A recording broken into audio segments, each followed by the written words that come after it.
नमस्कार, मैं श्यामगिरी। आप देख रहे हैं टीवी न्यूज 24। टीवी न्यूज 24 में आप सभी दर्शकों का स्वागत है।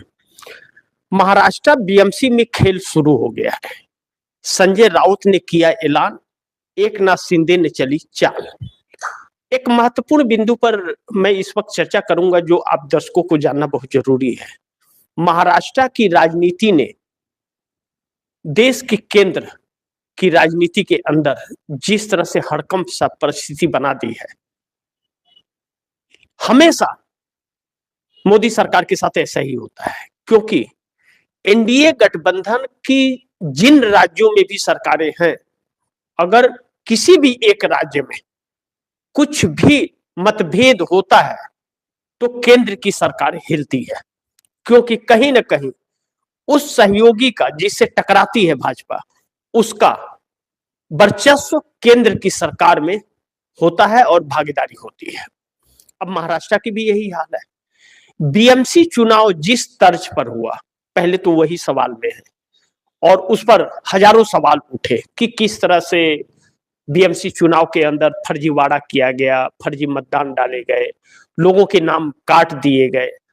महाराष्ट्र के इतिहास में यह भारतीय जनता पार्टी ने जब से सत्ता की भूख इसे आई है, लोकतंत्र और संविधान की तो बात ही मत कीजिए, लोकतंत्र को ताक में रख देती है।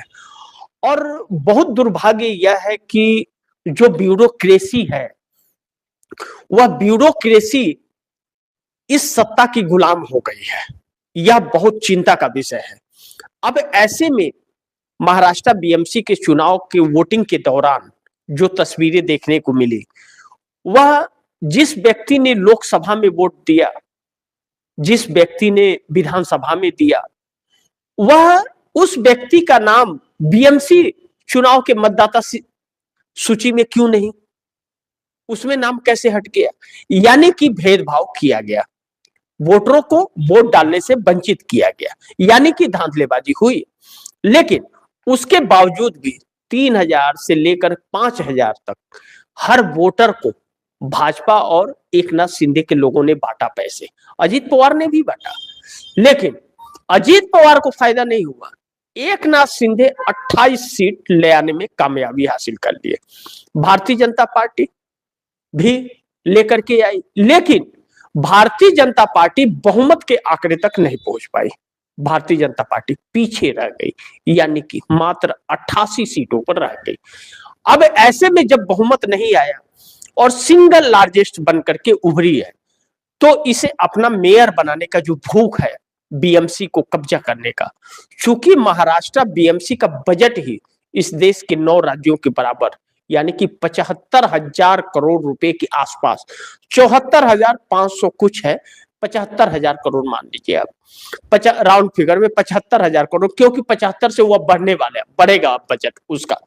तो इतना बजट वाला बीएमसी जो अरुणाचल, सिक्किम, नागालैंड, त्रिपुरा, मणिपुर, इन सबको, मिजोरम, सबको समाहित कर लेता है, हिमाचल प्रदेश सबको समाहित कर लेता है। बीएमसी का इतना पावर है, तो बीएमसी पर सत्ता किसी भी कीमत पर भाजपा चाहती है। सिंगल लार्जेस्ट पार्टी बनकर के उभरी, लेकिन तुरुप का इक्का एकनाथ शिंदे के हाथ चला गया। 28 सीटें आई, लेकिन इस 28 सीट से तुरुप का इक्का तो बन गए हैं एकनाथ शिंदे, किंग मेकर भी बन गए हैं। लेकिन कहानी यहां से शुरू हुई कि कल कैबिनेट की बैठक में अजीत पवार और एकनाथ शिंदे दोनों डिप्टी सीएम हैं और नहीं गए एनडीए की कैबिनेट की बैठक में। और एकनाथ शिंदे ने अपने 28 पार्षदों को ताज होटल के अंदर रख दिया 3 दिन के लिए, यानी कि कैद कर दिया, सुरक्षित कर दिया सिक्योरिटी घेरे के अंदर। और एकनाथ शिंदे ने यह बयान दिया कि मेरा तबीयत ठीक नहीं है। विधानसभा के वक्त भी हुआ था, जब उन्हें सीएम नहीं बनाया गया था तो वह बीमार पड़ गए थे, गांव चले गए थे। वह जब ऐसा मौका आता है तो वह बीमार पड़ जाते हैं। अब कैबिनेट में भी नहीं गए। अब एकनाथ शिंदे का यह बयान आया कि अगर शिवसेना का मेयर नहीं बना तो एनडीए हम छोड़ देंगे। इसका बहुत साफ वजह है कि अगर एकनाथ शिंदे यह बयान दिए कि एकनाथ शिंदे ने यह कहा कि अगर शिवसेना का मेयर नहीं बना बीएमसी में तो हम छोड़ देंगे एनडीए। तो एनडीए छोड़ने का तात्पर्य यह है कि 28 पार्षद और 55 विधायक और 8 सांसद, यानी कि बीएमसी से लेकर के सीएम से लेकर के पीएम तक को प्रभावित करते हैं 28 पार्षद, जिसके बगैर न विपक्ष सरकार बना सकता है, न सत्तारूढ़ दल भाजपा सरकार बना सकती है बीएमसी के अंदर अपना मेयर, और न सीएम रहेगा, क्योंकि अजीत पवार भी अब विमुख हो गए हैं, तो सीएम भी 100 विधायक चले जाएंगे, सीएम चला गया, अजीत पवार चले गए और एकनाथ शिंदे ने भी साथ छोड़ दिया, तो 9 सांसद हो जाएंगे जो नरेंद्र मोदी के लिए बड़ी दिक्कत पैदा कर देंगे।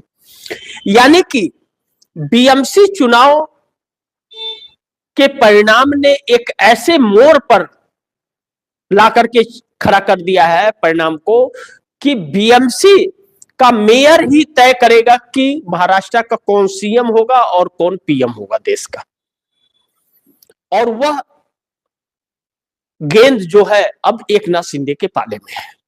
ऐसे में संजय राउत ने यह कहा, ऐलान किया कि शिवसेना का ही मेयर होना चाहिए। आज तक बीएमसी शिवसेना के हाथ में थी, सीएम शिवसेना के ही हाथ में होनी चाहिए, नहीं तो भारतीय जनता पार्टी के कब्जे में चला गया तो फिर बीएमसी नहीं आएगी। अब शिंदे भी यही चाह रहे हैं, शिंदे भी यही सोच रहे हैं। शिंदे ने 2 फार्मूले दिए। शिंदे ने कहा कि या तो शिवसेना को बना दो आप, या 2.5 साल का कार्यकाल कर लेते हैं। तो भाजपा ने सोचा कि मौका मिल गया, भाजपा ने सोचा हाँ ठीक है मान लेते हैं, भाजपा का पहले होगा। एकनाथ शिंदे ने टांग अड़ा दिया, कहा कि ना, भाजपा का नहीं, शिवसेना का होगा, क्योंकि शिंदे जानते हैं कि बाद में भाजपा नहीं देगी सत्ता। लेकिन एकनाथ शिंदे 4 कदम और आगे गए, जो नरेंद्र मोदी के लिए बौखलाहट का कारण बन गया। एकनाथ शिंदे ने कहा बीएमसी में शिवसेना रहेगी 2.5 साल, तो 2.5 साल शिवसेना सत्ता सीएम की कुर्सी पे भी बैठेगी। अब बीएमसी में जब भाजपा का जाएगा, उसके पहले सीएम की कुर्सी देवेंद्र फडणवीस को छोड़नी पड़ेगी और शिवसेना का सीएम होगा, यानी कि एकनाथ शिंदे। शर्त मंजूर है तो ठीक है, नहीं तो हम एनडीए छोड़ देंगे। अब इसका तात्पर्य सीधा यह है, आप दर्शक इसे समझ लीजिए, कि एकनाथ शिंदे ने दोनों चीज में अपनी भागीदारी जता दी, और भाजपा सीएम की कुर्सी तो किसी कीमत पर नहीं देगी। देवेंद्र फडणवीस तो एकनाथ शिंदे को बहुत तोड़ने का प्रयास कर रहे थे, लेकिन अब मजबूरी बीएमसी को लेकर के जब हो गई है, तो क्या भारतीय जनता पार्टी इस रणनीति पर काम करेगी कि बीएमसी पूरा दे दे एकनाथ शिंदे को? ऐसा भारतीय जनता पार्टी सपने में भी नहीं करेगी, यह तय है, इस बात से हम इनकार नहीं कर सकते। और संजय राउत ने यही कहा कि बीएमसी शिवसेना के हाथ में ही रहेगा। लेकिन पहली बार उद्धव ठाकरे जिस तरह से सक्रिय हुए हैं, उद्धव ठाकरे भी प्रयास में लगे हुए हैं कि कुछ इधर उधर हो जाए, कि विपक्ष का बन जाए, यानी कि उद्धव ठाकरे के हाथ में बीएमसी आ जाए, इसके लिए भरपूर प्रयास कर रहे हैं। उसमें कांग्रेस तुर्क का इक्का है, 24 सीटें उसके पास हैं। कांग्रेस तैयार है, कांग्रेस इस बात से तैयार है कि भारतीय जनता पार्टी को सत्ता से हटाने के लिए जो भी प्रयास करेगा हम उसे समर्थन देंगे, लेकिन भाजपा का सत्ता जाना चाहिए।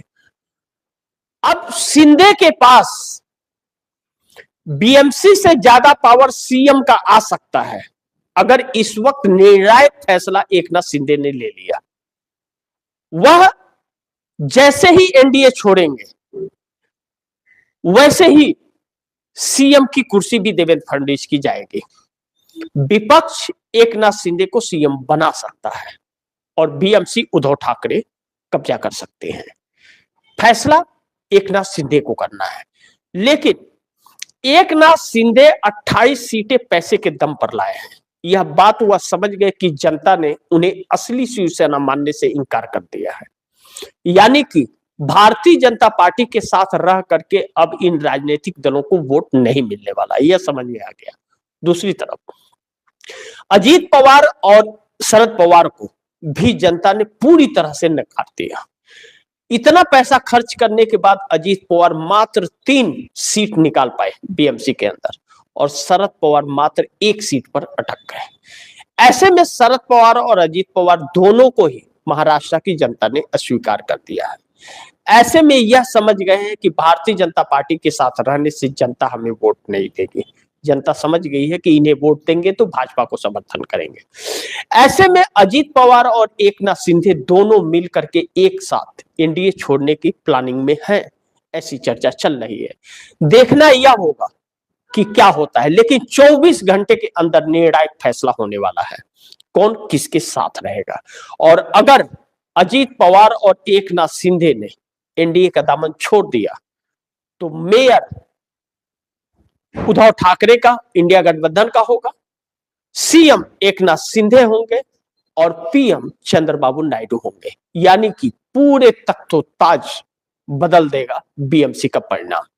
इंतजार कीजिए, देखते हैं क्या होता है। जो भी होगा खबर आप दर्शकों तक पहुंचाते रहूंगा। तो इसी के साथ इजाजत चाहूंगा, अगली खबर के साथ फिर हाजिर होऊंगा। लेकिन आप दर्शकों की क्या राय है, क्या सुझाव है, कमेंट बॉक्स में जरूर दीजिएगा। और लाइव कार्यक्रम में आप लोग जुड़े, इसके लिए बहुत बहुत धन्यवाद आप सभी दर्शकों को। मिलता हूं फिर अगली खबर के साथ। लेकिन आपने अगर टीवी टीएफडी न्यूज 24 को सब्सक्राइब नहीं किया, सब्सक्राइब कर लीजिए, अपने दोस्तों को भी कहिएगा सब्सक्राइब करें। मिलते हैं अगली खबर के साथ, तब तक के लिए नमस्कार।